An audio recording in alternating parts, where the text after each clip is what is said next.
We are going to discuss on regarding the atrial fibrillation, which is commonest arrhythmic disorder in the cardiovascular therapeutic area, and what are the challenges that you will find during the even AF diagnosis and screening part, and how the treatment can be better on with the oral OX to the newer generation of oral anticoagulants. So, sir, if we talk about that regarding atrial fibrillation, currently the incidence rate is around 1.8 to 2% is that. Still, it seems that it is remains under detected disease. Yes. So, what is your take on this particular concern, that whether it's under detected, and if it is yes, then why? See, atrial fibrillation in a lot of cases is paroxysmal. So when it is paroxysmal atrial fibrillation, a lot of the times patient would be coming or may not come to the hospital. They say that they have a little bit of palpitation or no symptoms at all. So until it's it worsens. So a lot of the times they come either once the disease progresses, or else they have complications secondary to atrial fibrillation. That's how they'll end up in the hospital. As a result of which it's underdetected unless the complications are there. So, okay, so this regarding under detection, can we have some advanced screening program like opportunistic screening? Even ESC guideline has also suggested that in some group of patients when there is age more than 65, you should have some opportunistic screening so that you can have the on-time diagnosis of atrial fibrillation.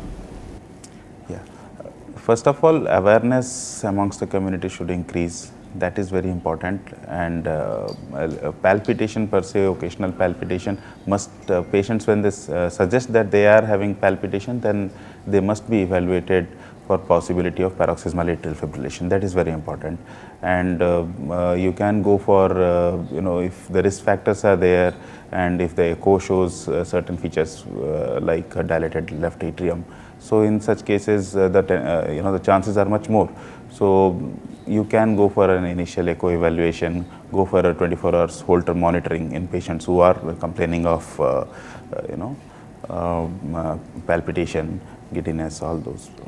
Okay, so definitely if we talk about the AF complication regarding the management part, rate and rhythm control, it's very important. That's why the drugs like beta blockers, antiarrhythmic, this can be used. Yes. But now the major focus is that it's a complication, the stroke. Yes. As per the data is that there is a 5 times higher chance of stroke in atrial fibrillation. Okay, so regarding a stroke prevention, what kind of the treatment therapy you will be preferring? Because it's a number of the drugs has been evaluated, from the aspirin, then the warfarin, vitamin K antagonist. Now the newer generation is also available. So how you have evaluated your treatment also as well? See, first of all, for when you talk about treatment of atrial fibrillation, and most of the times we'll end up treating paroxysmal atrial fibrillation. We've been there for quite a few months, years, which is difficult. If you go for rhythm control, it becomes very difficult. You may or may not be successful on long-term basis. So rate control is the number one. But along with that, oral anticoagulation is very important, which is sometimes missed out. So when you evaluate and manage such patients, you have to go for the risk scoring analysis, and whichever risk scoring analysis you prefer, CHADS, SWASC, and a lot of others are also available. So you have to go for the risk scoring analysis, and once you go for the risk scoring analysis, if the patient is in the higher risk category, start the patient on oral anticoagulant.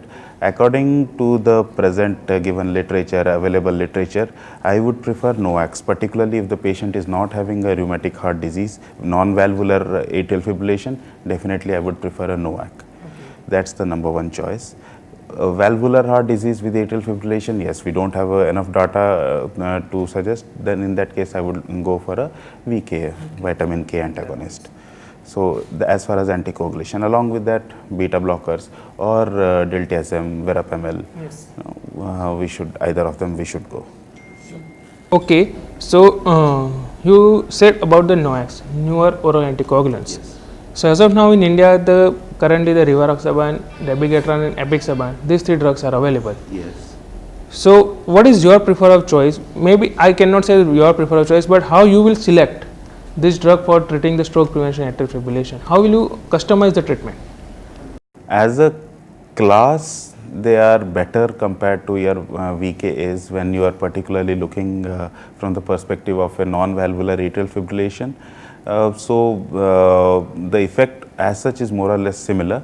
Now what you are going to look here is patient compliance. So when you look at patient compliance, once a day dosage is better than twice daily dosages. So in that scenario, rivaroxaban and apixaban, they score over dabigatran because it has a twice daily dosage module. So now the choice comes between two drugs, rivaroxaban, apixaban. Till date, the number of studies that have been done, they prove in certain specific scenarios rivaroxaban to be better compared, the studies are there with rivaroxaban compared to apixaban. So when it is the probability for the drug to have lesser side effect is there, or let's say renal impairment scenarios, moderate renal impairment scenario or severe renal impairment scenarios, particularly up till moderate. In severe renal impairment, we would not like to prescribe. Till moderate renal impairment scenarios, rivaroxaban is doing better. So you are safer with rivaroxaban. So number one option would be rivaroxaban. Number two option, apixaban. Number three option, dabigatran. Okay. So way ahead, I would choose rivaroxaban. Okay. So it's very well said by Dr. Sarthak Sahu that regarding the atrial fibrillation, definitely it's a major concern of a society, and the detection rate is low because awareness is very less in a patient perspective also as well.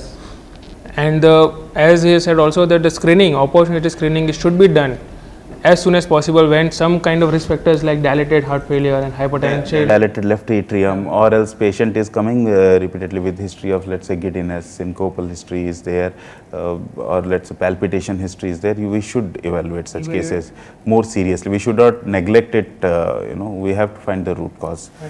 Okay, so this is the part. Now it is also mentioned regarding a management part that there is a oral anticoagulants, older are the warfarin vitamin K antagonists, their monitoring and these issues are there. That is definitely there, and particularly when you are giving NOACs, you don't have to worry about the food intake, the timing of the drug, and drug to drug interactions. All those things just go out of the window. So you are very safe. Once you start on NOACs, you are safe. You don't need to give the detailed explanation to patients, and the frequent monitoring of INR is not necessary. See, what we do is when we are giving warfarin or acetrom and you check the INR, we do an OPD reading and say the INR is, let's say, 2.2 in the OPD.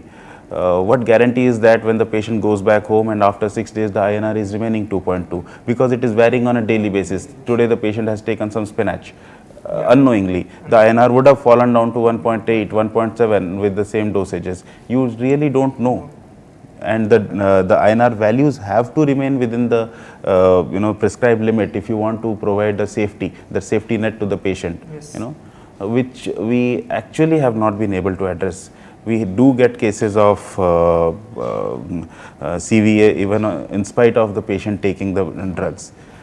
So yes, that way if you see, it's better. So that is a very practical point what you raised that regarding monitoring of INR and the food habits, because in Indians remains more or less vegetarians, and the green leafy vegetables has also significant food drug interactions, and you never know because the day-to-day follow-up of the patient is also not possible when it discharged from hospital, that what is the INR level, and so that's why on that part NOACs are very safer, because once you have given, it remains there is a blind patient can treatment until unless no there is any significant or major side effect is visible.